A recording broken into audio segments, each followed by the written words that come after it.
Morning, ladies and gentlemen, friends, shalom. Welcome to today's Torah study. We're wrapping up with Chanukah. I just want to finish the discourse. Here, my Chanukah, it's in Chassidic Discourses by the previous Rabbi. We're on page 340, and I'd like to finish today with understanding who the Greeks were. Chanukah ended us last week, so it's time that we wrap it up. We call it a day.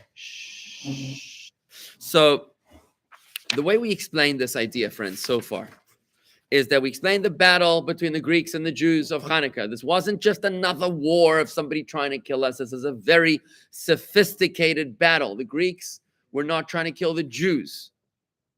They were trying to kill Judaism. They were not fighting against our bodies.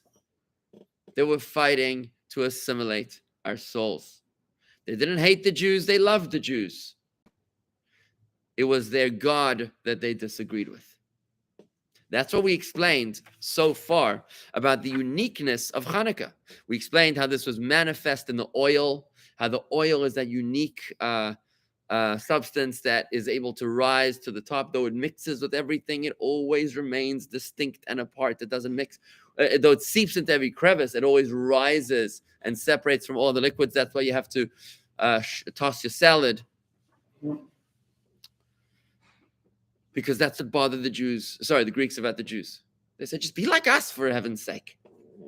Just assimilate, mix with us. And the Jews kept on pulling away like oil. That's why they wanted to defile the oil. We also spoke about the spirituality of the oil, which was the fact that they defiled the purity of the oil, which is something undefinable, it's intangible. They wanted to say that we didn't ruin the oil. We just made it not holy, and we don't believe in holy. That was part of their strategy, which was to uproot God from Judaism, to uproot the irrational component of Judaism from it, observe Judaism as a culture, not as a religion, as a fraternity, not as a faith. Got that so far? This is a profound concept. It's super exciting because you look at it and you're like, wow, this is still happening like today. My sister-in-law is trying to do this to my family. My mother-in-law is trying to do the same thing, right? And you realize, like, oh, yeah, the battle with on Chanukah was primarily not against the Greeks; it was against the majority of Jews who were highly assimilated. And you realize that the courage of the Maccabees was that though vastly outnumbered and dismally without hope or prospects of the future, they remained loyal to their values, loyal to their faith. And they said, how now, brown cow? We proceed, we march forward. We believe in Hashem. Shema Yisrael, Adonai Eloheinu, Adonai Echad was their battle cry. Maccabee means Mi kamocha ba'elim Hashem, who is great and who is powerful like you, oh God. We unapologetic about our faith in God. The fact that it doesn't look like it's popular, no, that's not my problem. The fact that other people seem to be rejecting truth is not my problem. It's like the world we live in today. It's Israel's fault. Hamas is the liberators, right? Hamas is freedom fighters. Hamas is the darling of the United Nations and the Ivy League. Right? And you think that you're losing your mind, but you got to be like a Maccabee and say, no. I'm not intimidated by the majority thinking. Right? This is the Chanukah story, right? So now, where we proceeded was to make it more personal by saying that we moved from the external Greek to the internal Greek, the Greek within us. And we explained that there's different ways of approaching your own faith. We said that there's three kinds of mitzvahs. There's rational mitzvahs, there's testimonial mitzvahs, and then there's a completely irrational mitzvahs. The mitzvahs, are you familiar with this concept? No. There's three kinds of mitzvahs, like honoring your parents. Make sense? Yes. Yeah. Fine. Yeah. I got that one. Laying tefillin. Does that make sense? Yes. How does it make sense? Laying tefillin? Yeah. Closer to God? Why is this closer to God? Because you said so. I said so. There's the faith. That's the faith. Come on. It's not like it makes sense. Like not stealing. That makes sense. Right? Giving charity. That makes sense. Right? Kill, that makes sense. Right, but no, there's no mitzvah not to kill. The mitzvah is not to murder. You're allowed to kill. In fact, you must kill when somebody stands in your way. So when it comes to the mitzvah of tefillin, for example, or purity, of the mikvah or of the impurity of the menstruant woman, that's not a rational mitzvah. That's completely irrational. So the Greek within each of us will say, I don't do that. I'll do the rational part of Judaism, but I reject the irrational part of Judaism. So when I come to a Jew and I say, no, come late Phil, and he says to me, Rabbi, what's it going to do for me? That's the Greek talking. When he says, I don't feel like any need to do this mitzvah. I don't need a relationship with God. I don't even believe in God. That's the Greek. Inside of you, inside of the Jew. To be a Maccabee means to have the courage to embrace your faith, to say that I believe in that which is beyond my ability to comprehend. I believe in God that's greater than me, that's wiser than me. And even if I don't understand the Holocaust, if I don't understand October 7th, or if I don't understand why bad things happen to good people, it doesn't matter. I still believe. That's why faith begins where understanding ends. And that's the Maccabee. That's the war of Chanukah. Right? And that's what we explained so far. And that's why we explained that the Greeks, what they wanted, they forced the Jews to write on the horn of their ox on their bumper sticker, I have no share in the God of Israel. I don't believe in God of Israel. That's what they wanted them to write on their bumper sticker. And in the prayer of Chanukah, which we say during the Silent Amidah, very beautifully worded, it said, they wanted us to forget your Torah. Not the Torah, your Torah, God part of Torah. The regular Torah they had no problem with. The wisdom of Torah, the philosophy of Torah, the culture of Torah. That we're fine with that. It was the God of Torah. That's what they wanted out, your Torah. And to make us forget your mitzvahs, which means the mitzvahs that we do for rational understanding, those we're good with, said the Greeks. But the mitzvahs that we do just because you said, right? The mitzvahs that don't make sense, they're called chukim. Can you say that chukim? Say chuk. Oh. Chuk. Chuk means a decree. Decree. It's because I said so mitzvah. So when you tell your kids, eat your dinner. Why? You don't have to eat my dinner because then you'll grow healthy and be strong. Okay. Why do I have to go to sleep? Your kids ask. Because then you'll grow bigger and you'll be tall. Okay. Why do I have to not talk like that? Because I said so. Right? Imagine your kids only observe the rational commands of mom and dad. What would happen? No, not good. Not good. Not good at all. Imagine if the Jews only observe the rational commandments of God. You see where I'm going with this? Now, let's wrap this up on page 340 with the last couple paragraphs over here. Now, what's going to happen is that the Friedrich Rebbe is going to explain to us that this Greek within us is not all or nothing. In other words, if you say, well, I'm already in shul, I'm sitting in shul, I'm here. If I'm here, obviously, I must be a Maccabee. Not so simple. Not so simple. You could be in shul and you could still be struggling with Hellenism, right? It's not all or nothing. Winner takes all. This is a sliding scale of heresy. You could be 90% believer, 10% heretic. You could be 99% believer, 1% heretic, right? And that's what we're about to explain over here, that the Greek within you is so deeply rooted in hijacking your operating system that it's like a little virus in your computer. It's like a little virus that could crop up at any time and could totally sabotage your whole business. Yeah. Right? No virus is a good virus. Right? A little cancer in the body, not a big cancer, it's a little cancer. Not good. We have zero tolerance policy for cancer or viruses, right? Same thing with Hellenic heresy, Greek philosophy. And that's what we're about explaining these beautiful words here in the previous Rabbi. Let's take a look. Page 340. The spiritual battle against the Greeks and their ilk is refought in every generation. For there are always non-Jewish as well as Jewish heretics who seek to tear us away from godliness. There are free thinkers of various types. Some are complete heretics. Others are halfway heretics, while some are 1/3 or 1/4 heretics. Imagine your girlfriend tells you, look, I believe in God, but you don't have to do every Shabbos, right? Exactly. You know, You don't have to be a fanatic. yeah, every day you have to lay tefillin. like every single time you go to a restaurant, you're gonna have to worry about kosher now. Seriously, we believe in God. Yeah, We have a tour plan for this morning. exactly. You know, This is the partial Greek. Right? It might be the 1%. It might be at 15% or 25% Greek. That says you got to be. There's a Greek. I see. I know a Greek when I smell one. Right? You got to do the Greek smell test here. Remember, the Greeks are the philosophers: Aristotle, Plato, Socrates. Everything is comprehension is the ideal. That's the paradigm. Anything which I don't understand doesn't exist. Right? And that is what we're trying to identify within ourselves. This is a sensitive surgery which we need to experience right now to remove the tumor. Right? God forbid. Then there are so-called modern sycophants. What's a sycophant? Sounds like a neurodivergent word. I'll give you the definition in a minute. Keep going. A sycophant is a person who acts obsequiously towards someone important in order to gain advantage. A person who acts obsequious towards someone important in order to gain advantage. Yeah, suck up. Oh, it's a suck up. Really?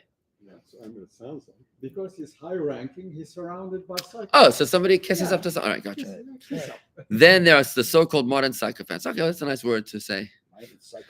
Right? It sounds like a psychopath, but it's not a psychopath. It's a sycophant who acknowledge the concept of family purity, but they disagree with the necessity of a kosher mikveh.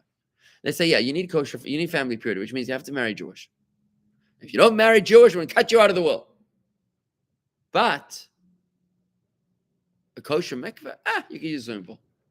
Use what? The swimming pool.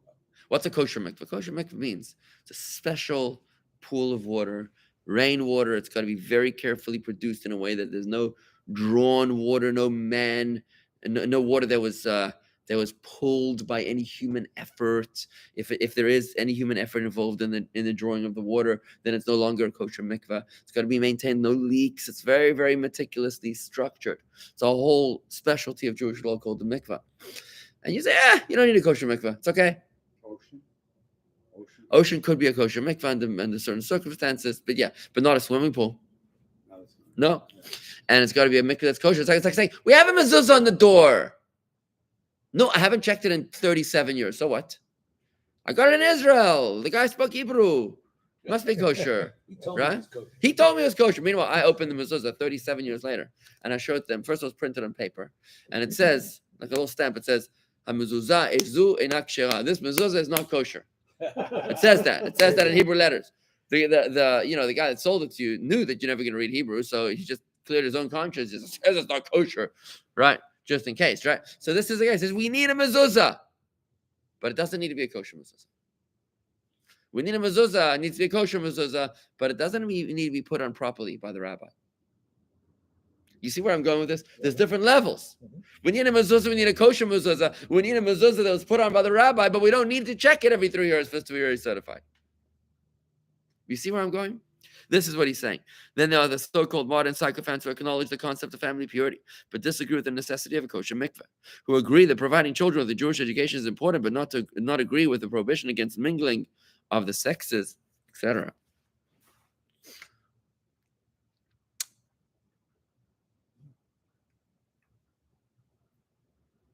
At the end of the day, you have to figure out what are your red lines.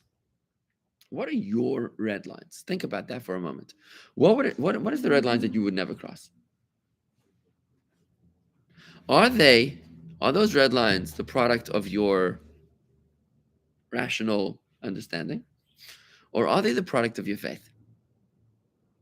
Because if you're going to make your red lines the product of your rational understanding, you're wading into very treacherous waters.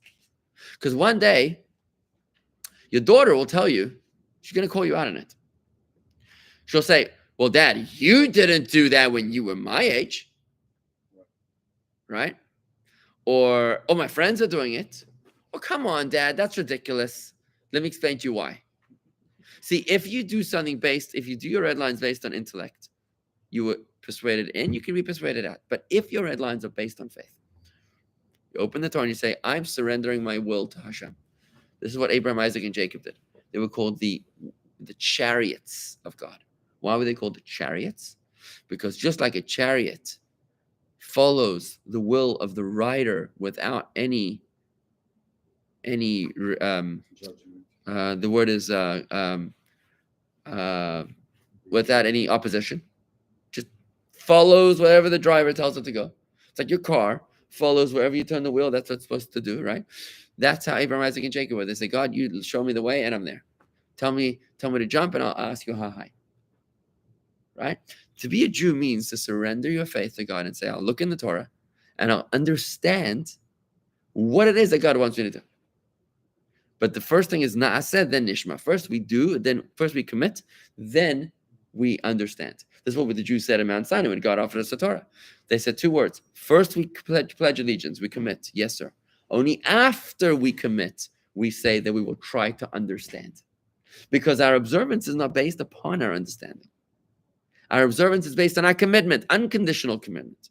God, you can ask me to stand on my head for 15 minutes every day in the afternoon, and I'll do it. Even if I don't understand it.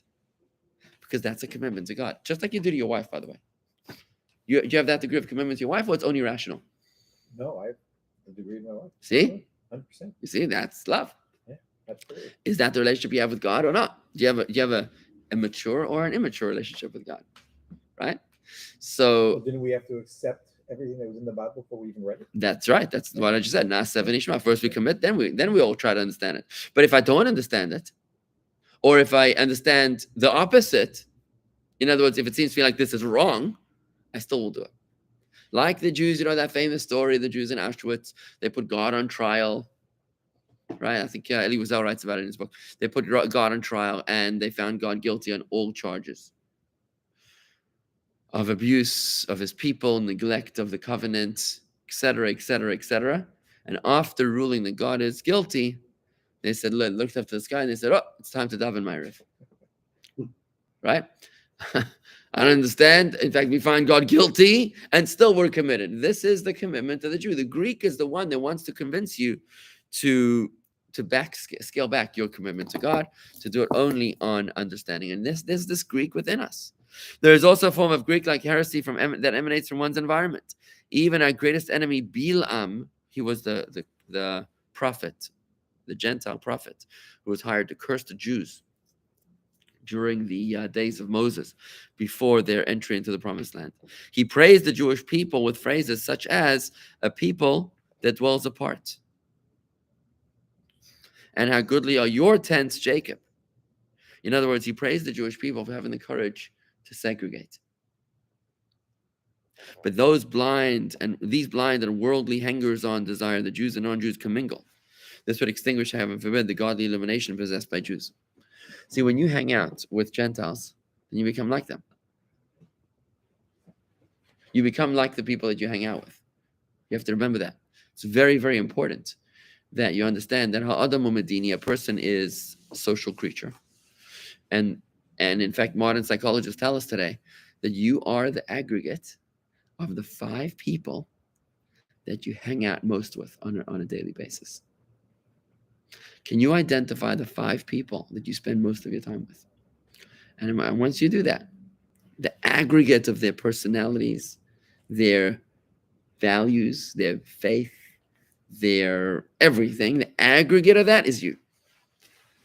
It's a fascinating and a frightening observation when you think about who are those 5 people. And if one of them is some sort of a playboy or some sort of a heretic that you're spending all that time with, that's going to have a major effect on pulling you, schlepping you down. You gravitate to people who believe what you want to believe. Yeah, you do gravitate towards people that share your beliefs. But if you, for whatever reason, are spending time with people that don't share your beliefs, for whatever reason, maybe it's a work environment, maybe you're married to a non-Jew, maybe you're married to an atheist. I don't know. A roommate, exactly. It could be your dad is a heretic. I don't know. It happens. So you got to be careful. You got to watch out for the influence of your environment. So there are people like the sycophants, the kissers, as they said in plural, kisser uppers, whatever. The people that are in Hebrew you say machnifim, people that are they try to suck ups, yeah, whatever. So you got to watch out for people in your life that are like the Greeks, and you got to watch out for your own environment that's like the Greeks. And I say that you got to look out for yourself. There's the anti-Semite inside of you, the Greek inside of you. It's called your Yetzer Hara, your evil inclination. And your evil inclination is going to try to convince you as follows. He's going to say, look, I think it's very important you go to shul. Why? Because there's a war in Israel. There's your evil inclination voice. And now you're going to say, oh, see, my evil inclination also wants me to go to shul. It's fantastic. I'm in a good place. Then as soon as the war is over, what's he going to tell you? We're done. Mission accomplished. Mission accomplished. No need to go to shul anymore. And you're like, now you've already shown him that you value his opinion, right? That's very important to realize that there's a Greek inside of you that said he wanted you to go to shul as long as there's a war. Yeah, you got to pray. But once the war's over, you don't need a late tefillin anymore. Now we don't need to take the rabbi's calls anymore, right? Because that's the Greek inside of you that says that rationalizes, gives a reason for your Jewish observance, but at the moment that it becomes no longer necessary according to his rational understanding, it's out the window. You see how relevant the Chanukah story is? It's unbelievable. When you think about it, it's not like we're celebrating the victory over them. It's like, I think the enemy is right here, right? And when we learned in a previous mimer in this series that Amalek, which is the great the paradigm of all anti-Semites, is within us. And as long as we are struggling with anti-Semite within us, there will be an anti-Semite outside of us as a projection of that microcosm. So we really need to do the heavy lifting. The hard work here is facing your inner Greek, facing your inner anti-Semite, and having the courage to say, I'm wearing a yarmulke all day long. What does it mean to wear a yarmulke all day long? Wearing a yarmulke means to put your faith above your brain. My brain ends on my skull, but my yarmulke sits on top of that. Because I have the courage to wear my faith above my brain. And if you wear a yarmulke all day, it's a good reminder of that. Let's just wrap it up. This is then is the meaning of the Chanukah lights, that with the self-sacrifice implied in the declaration of the Lord our God, the Lord is one. We can even now find the flask of proper Jewish education, so as to illuminate Jewish homes with the godly menorah of Torah and mitzvahs. This is what the Chanukah lights are telling us. I think that was a question that we asked right at the very beginning. Maybe we did, we didn't. The previous Rabbi says in any event, says you're supposed to listen to the stories that the Chanukah lights are telling you. What is the stories that they're telling you? This is the story of the minority overwhelming the majority, of a little bit of light overwhelming, vanquishing a disproportionate amount of darkness. Positivity overwhelming negativity, love overwhelming hate, faith overwhelming fraternity. Go ahead. So it's two wars: spiritual war and natural.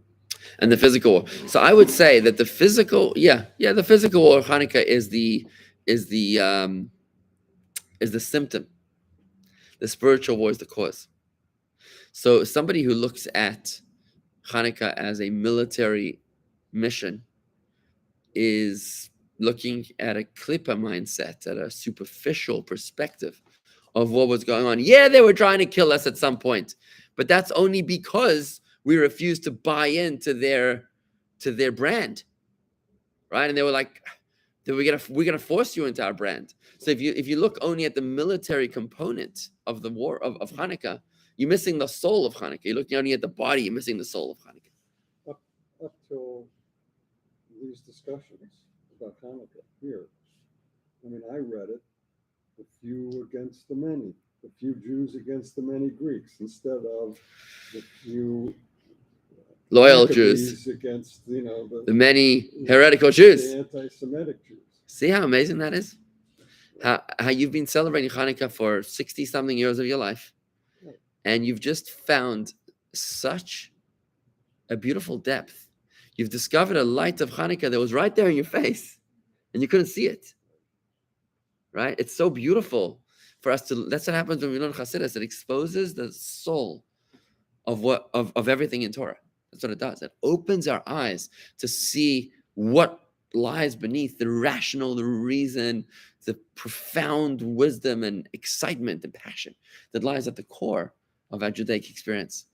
And in fact, of the whole universe. It's beautiful that you're able to identify that metamorphosis.